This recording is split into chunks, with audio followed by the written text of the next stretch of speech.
Bom dia, meus irmãos. Graça e paz de Cristo.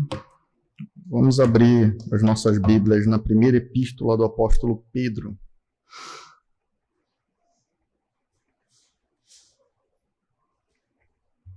Primeira epístola do apóstolo Pedro, capítulo 1. Nós vamos ler do versículo 14 ao 25. À medida que a igreja encontrar, vamos colocar de pé em reverência ao Senhor.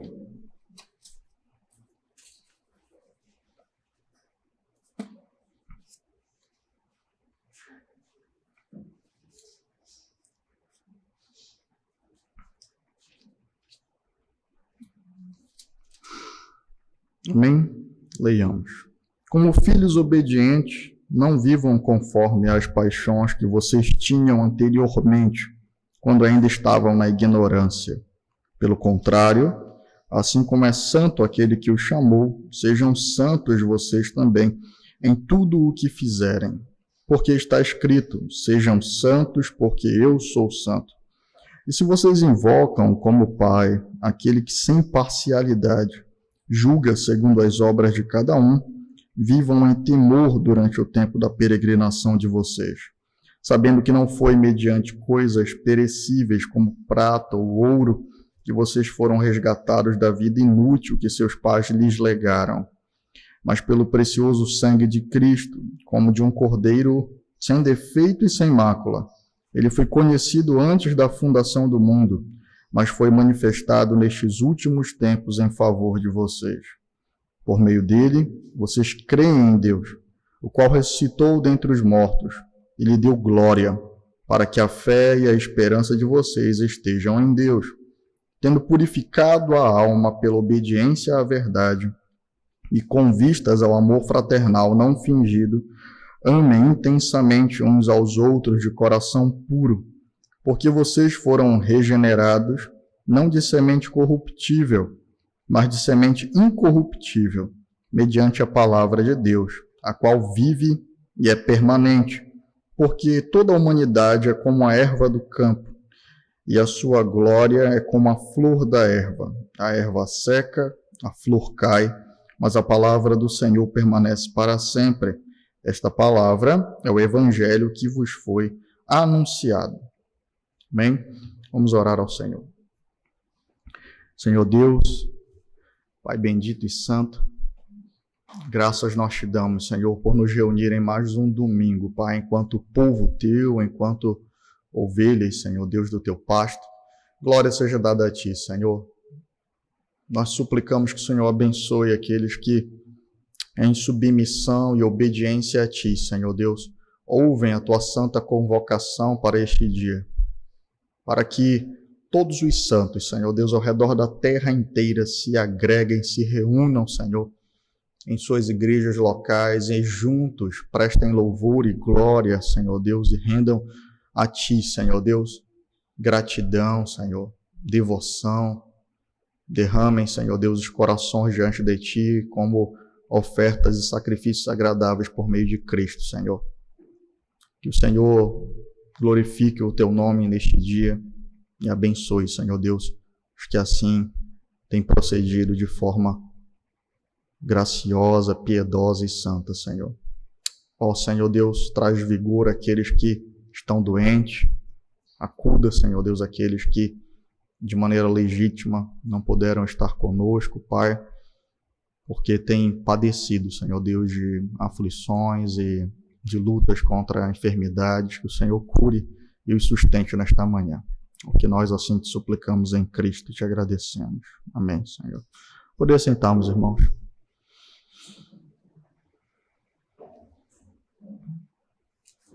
Meus irmãos, nós estamos diante de uma porção muito rica. A Epístola de Pedro, ela traz à nossa mente todas as obras do Evangelho de forma muito profunda e detalhada. Mas aqui, no versículo 14 ao versículo 25, nós vamos dar enfoque a uma expressão que é utilizada para os crentes. Nós ainda estamos trabalhando sobre o que é ser um cristão. No domingo passado, nós vimos que ser um cristão é ser uma pedra viva. Tá? Nós vimos então que Pedro também utiliza essa expressão para os crentes. Nós somos pedras vivas do santuário do Senhor. Hoje nós iremos observar, meus irmãos, que todo cristão também é um santo. Todo cristão é um santo. Esse termo santo, ele é comumente usado na nossa cultura afetada pelo romanismo, pelo catolicismo papista, para pessoas especiais, uma espécie de elite espiritual que alcançou determinado patamar inatingível para outros mortais. Pessoas que têm histórias mirabolantes e que se destacam por serem canonizados por uma igreja e homens igualmente falhos. Pessoas que supostamente têm um acesso a um privilégio diante de Deus que outros não têm. Contudo, isso não tem fundamento bíblico. A palavra santo, no grego hagios, ela é utilizada para o Senhor, e nós vamos ver em quais aspectos, mas ela é utilizada para todos os crentes no Novo Testamento. É interessante, abram a epístola de Paulo aos Coríntios, a primeira epístola de Paulo aos Coríntios. Que essa é uma saudação comum de Paulo aos crentes.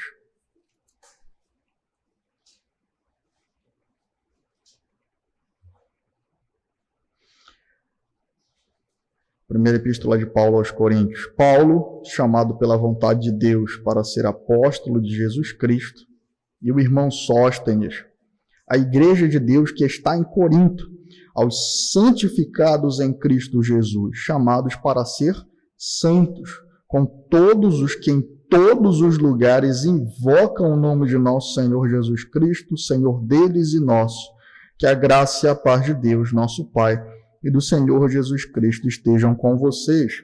Abra em Efésios agora. Efésios capítulo 1, versículo 1, na saudação.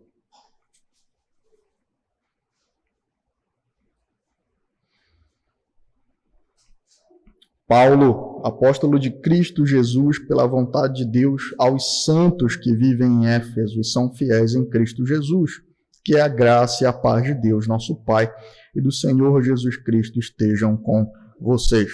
Portanto, observem, meus irmãos, que o termo santo ele é empregado para os crentes de maneira comum. Todo o crente, portanto, um crente genuíno, né? Ele tem a santidade como parte da sua identidade. Todo aquele que nasceu de novo, ele nasceu de novo para ser santo.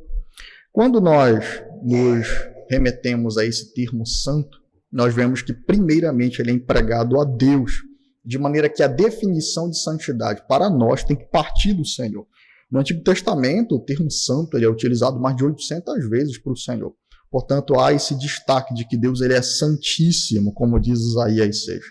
Nós vamos trabalhar, então, esse texto em 4 pontos que nós vamos destacar para a meditação breve nesta manhã. Primeiramente, nós vamos ver que há um motivo para a santidade do crente. Volte lá para 1 Pedro, que é o nosso texto dessa manhã. Tá? Observem que Pedro, ao exortar os irmãos para os quais ele escreve, ele diz como filhos obedientes, versículo 14. Não vivam conforme as paixões que vocês tinham anteriormente, quando ainda estavam na ignorância. Pelo contrário, assim como é santo aquele que os chamou, sejam santos vocês também em tudo o que fizerem, porque está escrito, sejam santos porque eu sou santo. Essa é a ordem de Deus para o seu povo. E aqui nós temos o motivo do porquê o crente deve ser santo e é santo. Porque Deus é santo. O motivo pelo qual o crente chamado por Deus é santo é porque Deus é santo. Vamos lembrar que Pedro está explicando aqui, então, que Deus ele é santo, ele é santíssimo. E como eu disse para os irmãos, esse termo empregado para o Senhor tem 2 aspectos. Tá? Ele significa separado, distinto.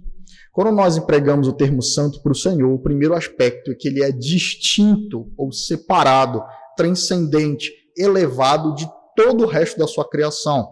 Significa que o Senhor é diferente da sua criação, ele é distinto dela, ele transcende a sua criação. Não há outro como o nosso Deus. Essa é a expressão que o Antigo Testamento utiliza. Não há ninguém como Deus. Portanto, o primeiro aspecto da palavra santidade, ou santo, é que o Senhor, ele está acima, ele transcende a sua criação. E não é igual, ele não é semelhante à sua criação. Ele é o único Criador, ele é o único Deus, ele é unicamente eterno. O Senhor é unicamente excelentíssimo na sua essência, em quem ele é. Contudo, esse termo santo também existe um segundo aspecto empregado por o Senhor. Ele é utilizado no sentido de que ele é totalmente separado, distinto, sem relacionamento com o pecado. Tá? Deus, ele é sem mácula, ele é puro. Quando nós, então, utilizamos o termo santidade, nós queremos dizer, primeiramente, isso: Deus está elevado e transcende, e é diferente da sua criação, mas ele também não tem mácula, ele é puro. Tá? Ele está separado totalmente do pecado. Pelo fato de Deus ser santo, meus irmãos, o Senhor ensina que tudo o que vai entrar em contato, em relacionamento com ele, que vai adorá-lo, precisa também ser santo, separado, consagrado para o Senhor e também puro. Nós vamos ver, por exemplo, no Antigo Testamento, várias coisas sendo separadas para o Senhor. Tudo que era empregado no culto e na adoração a Deus no Antigo Testamento era santo ou santificado. Os instrumentos do templo eram santificados, as vestes dos sacerdotes eram santificadas e os próprios sacerdotes eram santificados. Tá? Nós vemos então que tudo o que deve se relacionar com Deus precisa ser santo, porque o Senhor não se mistura com o mal. Quando nós olhamos para o crente, então, existem também dois aspectos que derivam daí para nós. Tá? Primeiramente, quando nós falamos que o crente é santo, significa que também ele é distinto do mundo. Ele é separado para o serviço do Senhor. Ele é consagrado para Deus. Portanto, todo crente, meus irmãos, ele é chamado, ele é retirado da morte. Ele é libertado da escravidão do pecado. Ele é comprado da servidão em que ele se encontrava anteriormente para a servidão do Senhor. E Pedro utiliza exatamente essa expressão aqui. Vamos lá para o texto de Pedro. Tá?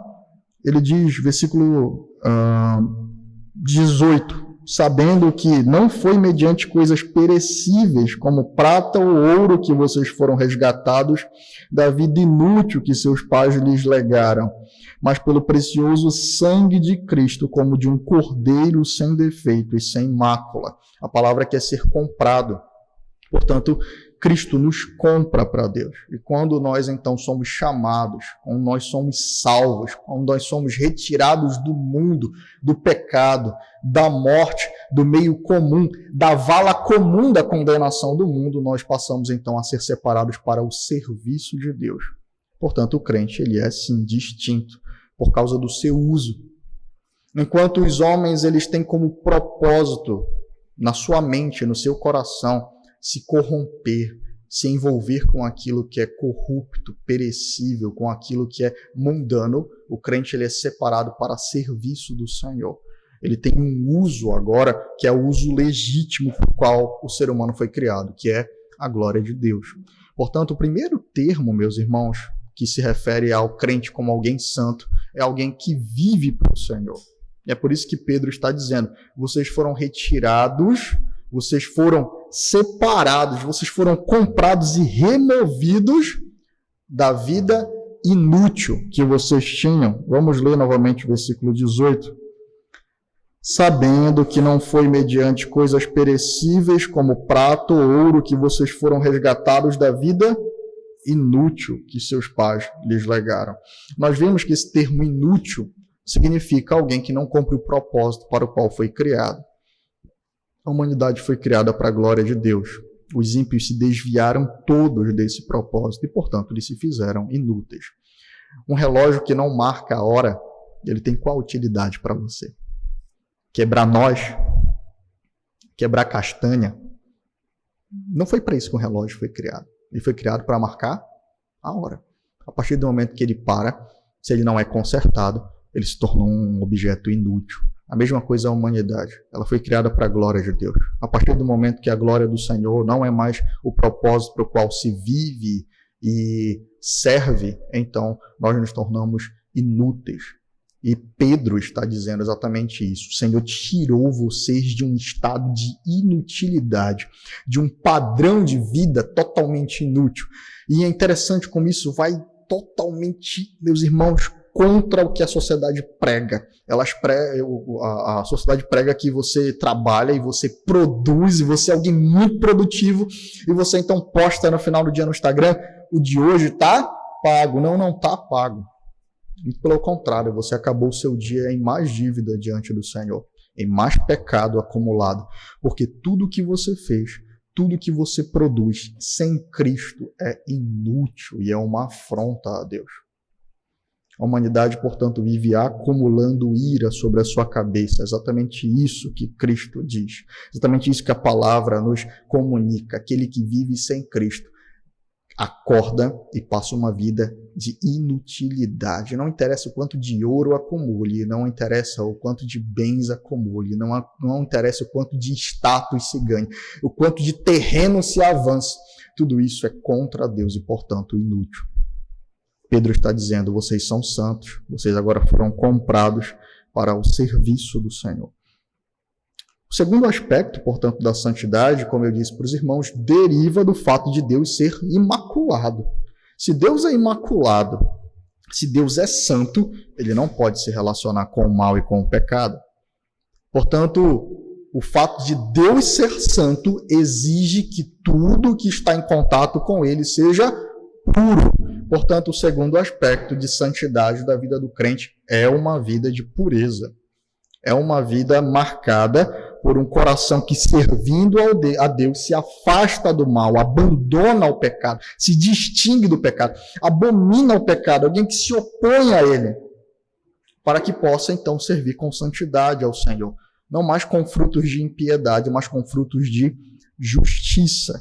Por isso o texto diz, lembrem-se, vocês têm que ser santos, porque assim está escrito, versículo 16, sejam santos porque eu sou santo. Vamos ler desde o 14, como filhos obedientes, não vivam conforme as paixões que vocês tinham anteriormente, quando ainda estavam na ignorância. Pelo contrário, assim como é santo aquele que os chamou, sejam santos vocês também em tudo o que fizerem. Porque está escrito, sejam santos, porque eu sou santo. E se vocês invocam como Pai aquele que sem parcialidade julga segundo as obras de cada um, vivam em temor durante o tempo da peregrinação de vocês, sabendo que não foi mediante coisas perecíveis como prata ou ouro que vocês foram resgatados da vida inútil que seus pais lhes legaram. Portanto, o segundo aspecto da santidade do crente é que o crente é alguém que se opõe ao mal. Crente é alguém que se afasta do pecado e alguém que agora pode produzir frutos dignos de justiça para Deus. Portanto, o primeiro motivo pelo qual o crente é santo é porque aquele que o chamou, aquele que o separou do mundo, aquele que o resgatou e o remiu é santo. E um Deus que não admite se relacionar com o pecado e que também é exclusivo na adoração que é prestada a ele. O crente não tem dois senhores, o crente não tem dupla vida. O crente genuíno é aquele que está voltado em integridade para Deus. Quando um instrumento era consagrado para o Senhor no templo, ele era exclusivamente para aquele propósito, ele não tinha mais um uso comum. Nós precisamos entender isso. Nem os perfumes que eram feitos para poder acender os incensários dentro do templo tinham mais uso comum. Quando o Senhor lhe prescrevia a maneira como deveria ser composto aquele perfume, ele dizia, olha, esse bálsamo deve ter tanto de macadâmia, tanto de tal elemento, e o Senhor dava a proporção pelo qual o perfume do incensário deveria ser feito. O Senhor dizia no final, se algum homem utilizar essa essência, ele deve ser morto em Israel. O Senhor o punirá, porque se aquilo é santo, é de uso exclusivo de Deus. O crente, portanto, opera a sua santidade em dois sentidos, em exclusividade ao Senhor e se afastando do mal, porque o Senhor é santo. Amém, irmãos? Esse é, portanto, o motivo da nossa santidade. É santo aquele que nos chamou. O segundo ponto importante desse texto é o fundamento da nossa santidade, é o sangue de Cristo. Tá? Nós já vimos que toda vez que nós falamos sobre a santidade de Deus e o relacionamento dele com os homens, surge um dilema. Como homens pecadores e então maculados pelo pecado podem se relacionar com um Deus santíssimo? Vamos a Hebreus no capítulo 9. Esse é um texto que vai lançar muita luz para nós nesta manhã. Vamos a Hebreus no capítulo 9. Atentem para a leitura, irmãos, porque os textos eles lançam luz uns nos outros.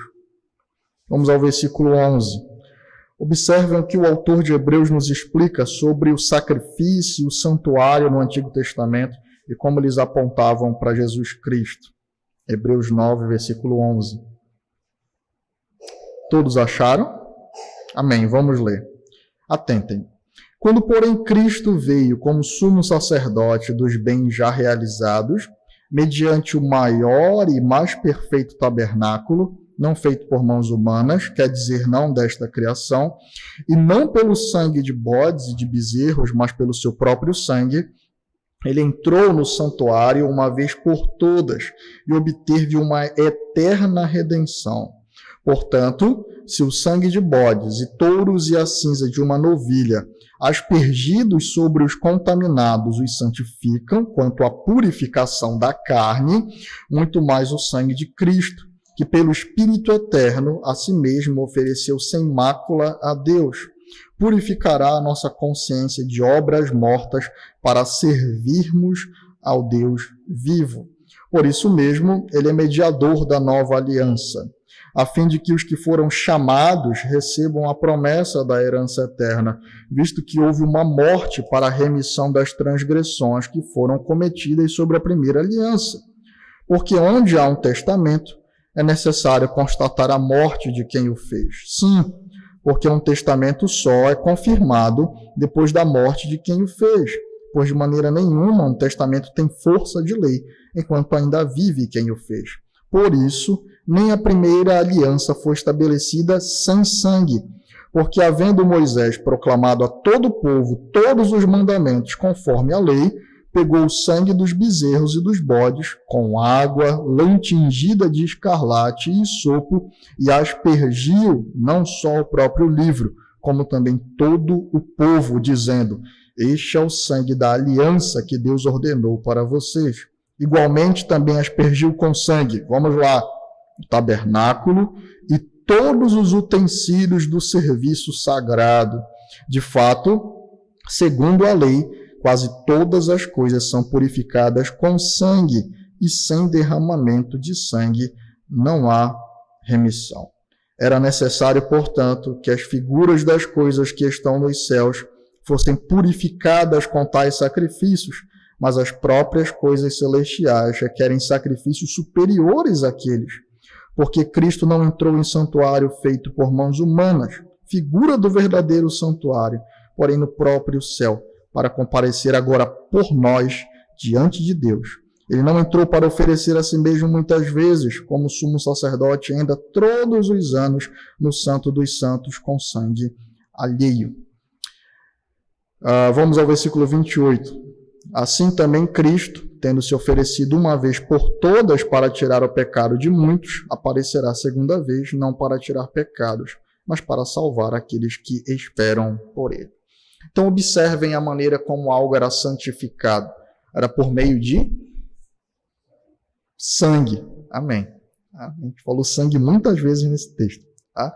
Observe então que tudo, o tabernáculo, o povo, a aliança é feita e o povo é aspergido com sangue para purificação.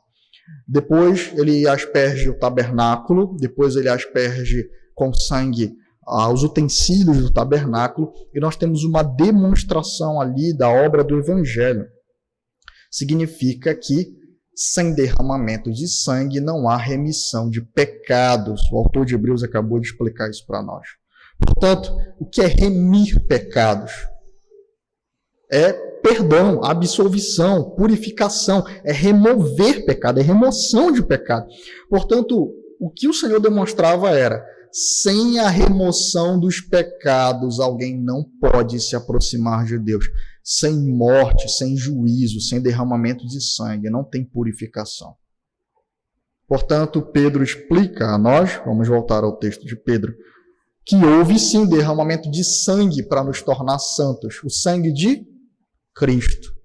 Não o sangue de touros e de bodes, mas o sangue de Cristo. E aquele versículo 14 lá do capítulo 9, ele é central. Ele diz, o Senhor purificou a nossa consciência de obras mortas pelo seu sangue para serviço a Deus. Então, aquele versículo condensa o que nós estamos dizendo. Santidade significa em ser purificado, separado, tornado santo para o serviço do Senhor. Portanto, meus irmãos, o fundamento da nossa santidade é o sangue de Cristo, por causa da morte dele, não como um ato meramente ritualístico, por causa do sangue do Senhor Jesus Cristo.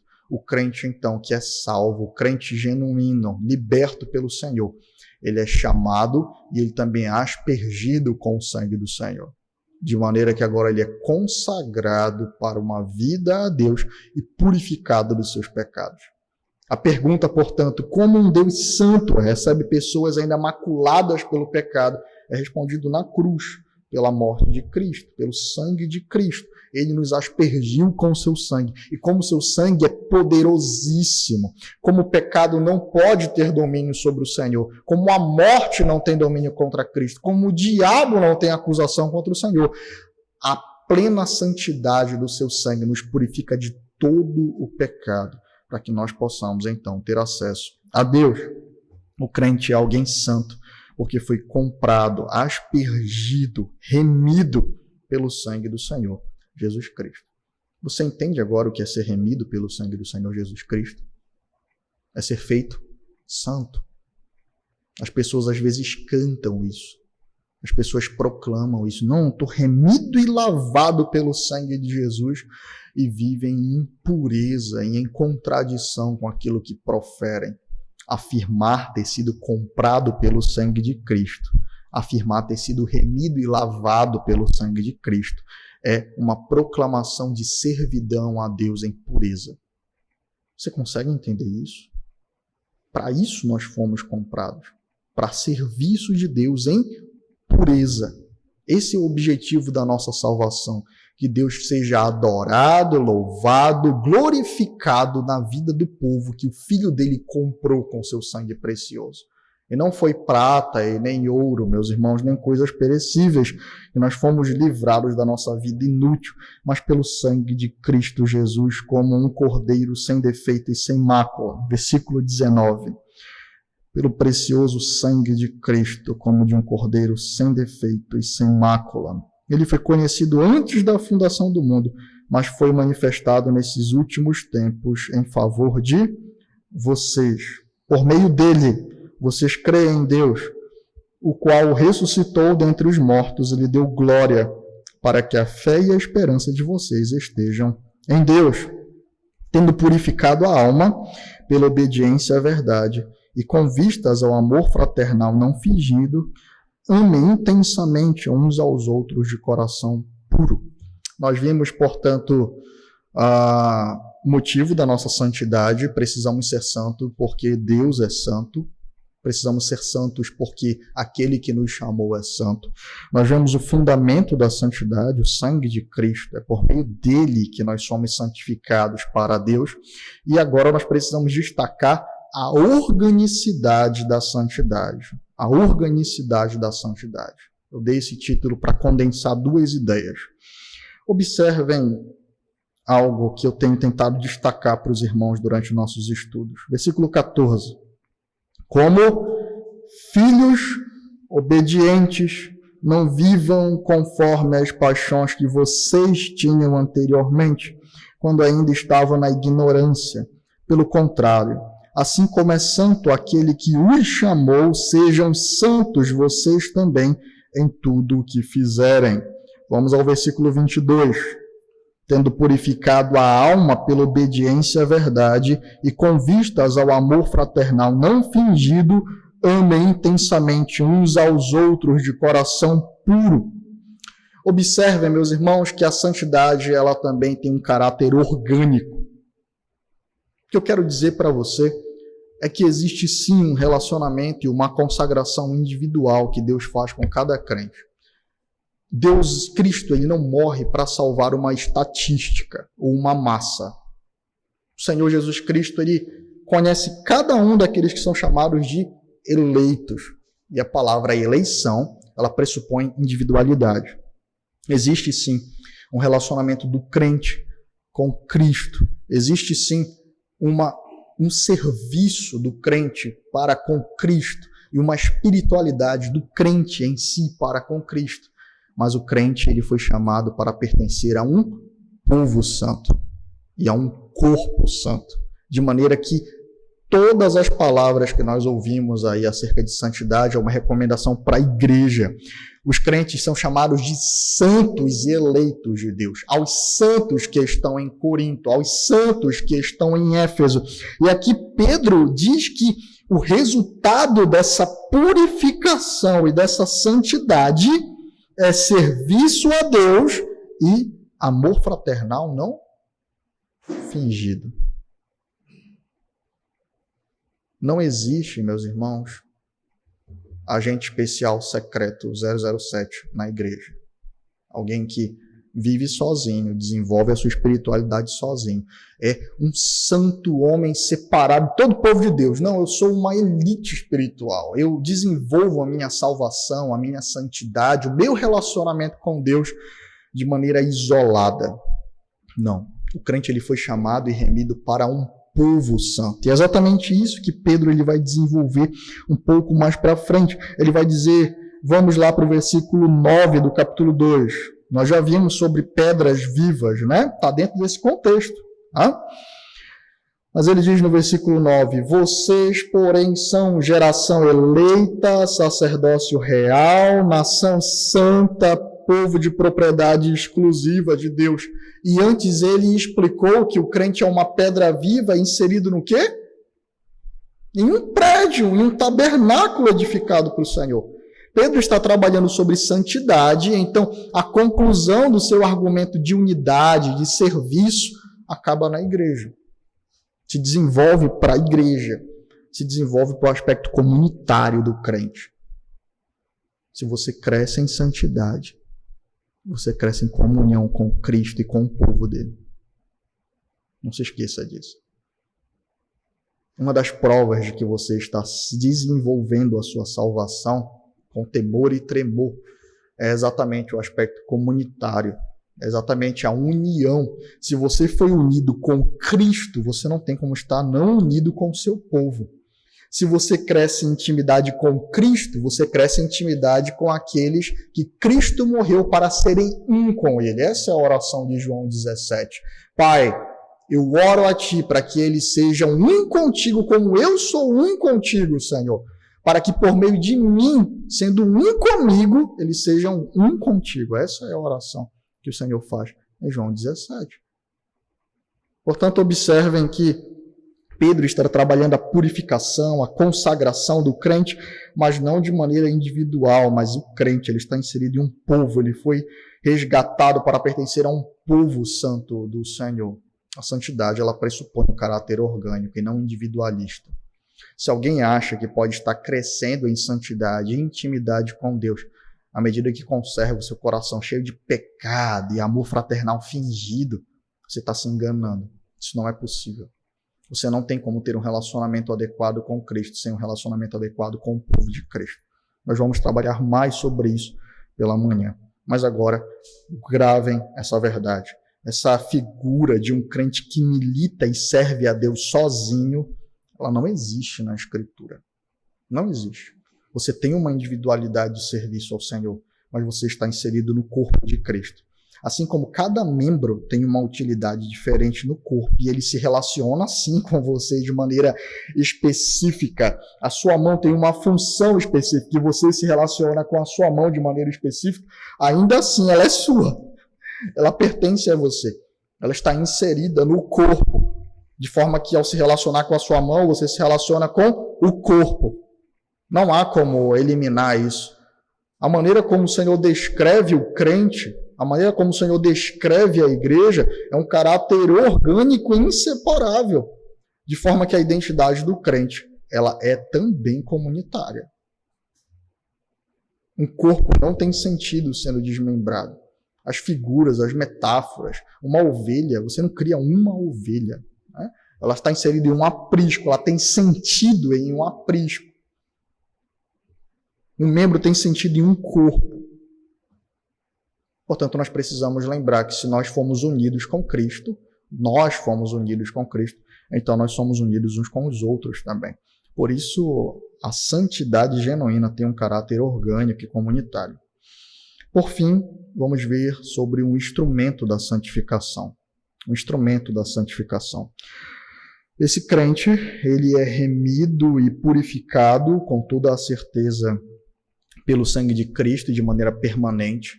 Nós acessamos a Deus por meio do sacrifício de Cristo, portanto somos remidos, mas na nossa experiência pessoal de relacionamento com Deus, nós ainda vemos em nós, no nosso coração, pecado.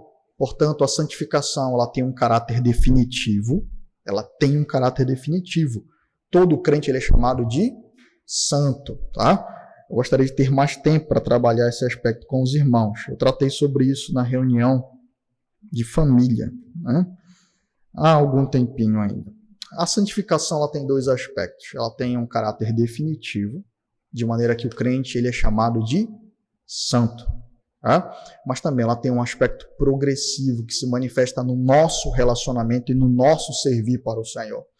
Apesar de o Senhor nos aceitar, nos receber pelo sangue do seu Filho, e por isso nos recebe de maneira pura e santa, na nossa lida com o Senhor, nós percebemos que há mácula em nós ainda.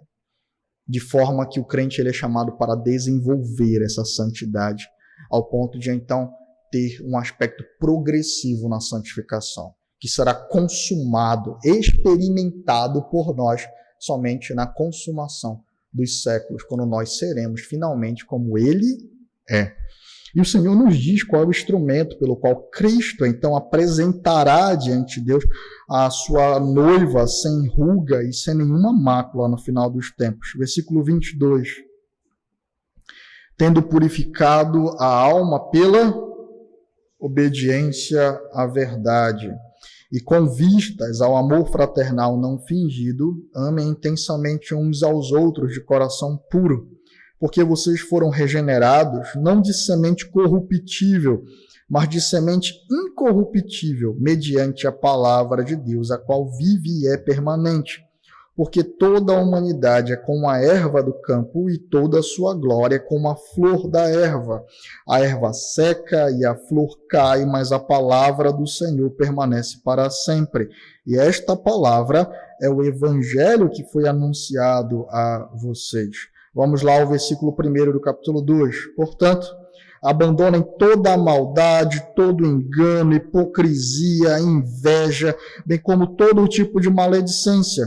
Como crianças recém-nascidas, desejem o genuíno leite espiritual, para que por ele lhes seja dado crescimento para a salvação, se é que vocês têm a experiência de que o Senhor é bondoso. Um instrumento da santificação do crente é a palavra. Isso é muito claro. Por meio da palavra, como é que Deus opera isso? Como é que Deus opera o chamado? Como é que Deus opera a remissão de pecados? Como é que Deus opera ou aplica o sacrifício de Cristo a nós? Pelo poder do Espírito, através da ministração da palavra. A palavra é a semente da qual nós fomos gerados. Tiago também diz isso. Tiago capítulo 1, versículo 16, ele diz: meus irmãos, não vos enganem, meus amados irmãos, toda boa dádiva e todo dom perfeito vem do alto, descendo do Pai das luzes, em que não há variação ou sombra de mudança, porque pelo seu querer ele nos gerou pela palavra da verdade. Ele nos gerou pela palavra da verdade. Pedro diz a mesma coisa: vocês foram gerados pela palavra de Deus. A palavra é o meio pela qual o Senhor cria a vida no crente e também o santifica. Nós somos santificados pela obediência da palavra. E aqui entra o aspecto de obediência, de serviço prático do crente. Você, crente, se é santo porque Deus é santo porque foi comprado pelo sangue de Cristo, é santo para serviço de Deus e comunhão com o seu povo, e você opera essa santidade, essa santificação. Você participa dela pela obediência à palavra da verdade. Em Efésios, no capítulo 5, Paulo diz que o Senhor purifica a sua noiva pela pregação da palavra. Portanto, entenda, um crente, um santo, ele vive em obediência à palavra do Senhor, porque ela é um instrumento de Deus para o santificar. Assim como os utensílios lá, eles recebiam, eles eram aspergidos uma única vez com sangue para a purificação, e Moisés aspergiu tudo, mas eles tinham um ritual de purificação pela água. Sempre eles eram lavados para um novo serviço e um novo culto. Portanto, essa água que lava é a palavra do Senhor. É exatamente esse aspecto que Cristo ele utiliza em Efésios 5. Cristo purifica e lava a sua noiva pela palavra. Precisamos tomar banho todo dia, não é verdade? Precisamos obedecer a palavra continuamente. Ela é o banho da alma. Ela purifica o nosso coração, ela fortalece a nossa santidade. Ela nos aperfeiçoa para o serviço a Deus, meus irmãos. Precisamos entender isso. A palavra do Senhor é um instrumento de santificação do seu povo. E a obediência da palavra é o meio pelo qual o crente mortifica o pecado e então desenvolve a sua santidade diante dos pés de Cristo. Você é santo? Se você é um crente, sim. Você tem ideia de quanto isso custou para torná-lo santo? Foi o sacrifício de Cristo na cruz do Calvário. Você vive como um santo, porque é aquele que foi comprado e remido, vive para o serviço do Senhor. Você obedece a palavra do Senhor? Ela tem algum peso, algum significado para você? Porque se ela não tem, isso é um testemunho contrário à sua profissão de santidade. Se dizer crente é se dizer um santo, lavado e remido por Cristo, para serviço de Deus e da sua igreja. Amém? Vamos ao Senhor em oração. Senhor Deus, Pai amado e bendito, glória e honra seja dada a Ti, Senhor. Nós te agradecemos por nos colocar a Tua palavra diante de nós, Senhor, e nos colocar diante da Tua palavra de maneira tão clara, Senhor Deus, tão graciosa. Dessa manhã, tira, Senhor Deus, as vendas dos olhos, tira, Senhor Deus, a dureza do coração e nos leva a perceber, Senhor Deus, que ser crente é algo sério, Senhor. É algo que diz no nosso relacionamento contigo, é algo que fala sobre o sacrifício de Cristo, Senhor. Portanto, nós não podemos negociar, Senhor Deus, a Tua palavra, a Tua lei, os Teus mandamentos, e ainda assim nos chamar de crente, Senhor. Que nós possamos entender que viver de maneira santa testemunha do serviço que nós prestamos para Ti, testemunha do poder do sacrifício de Cristo para transformar, Senhor Deus, as vidas de pecadores e de homens que estavam na vala comum do pecado e da condenação, Senhor. Testemunha, Senhor Deus, da Tua santidade. Tu trouxestes condenação sobre Nadab e Abiú, Senhor Deus, porque eles não testemunharam da Tua santidade. E Tu disseste, eu serei reconhecido como santo por aqueles que se aproximam de mim. Portanto, que na nossa vida, Senhor, de maneira individual e comunitária, nos nossos cultos e em tudo que fizermos, Senhor, nós testemunhamos que nós servimos e vivemos para um Deus santo, que nos livrou do pecado, porque aprove a Ti ser reconhecido como santo por aqueles que se aproximam de Ti, Senhor. Glória seja dada a Ti pelo sangue do Teu Filho. Glória seja dada a Ti porque Tu nos remiste, nos livraste da condenação, da morte, da podridão, do pecado, Senhor. Glória seja dada a Ti por ter separado pecadores, Senhor Deus, ao custo da morte do Teu Filho na cruz do Calvário, para serem santos para Ti, Senhor. O que nós pedimos em Cristo e Te agradecemos. Amém. Amém.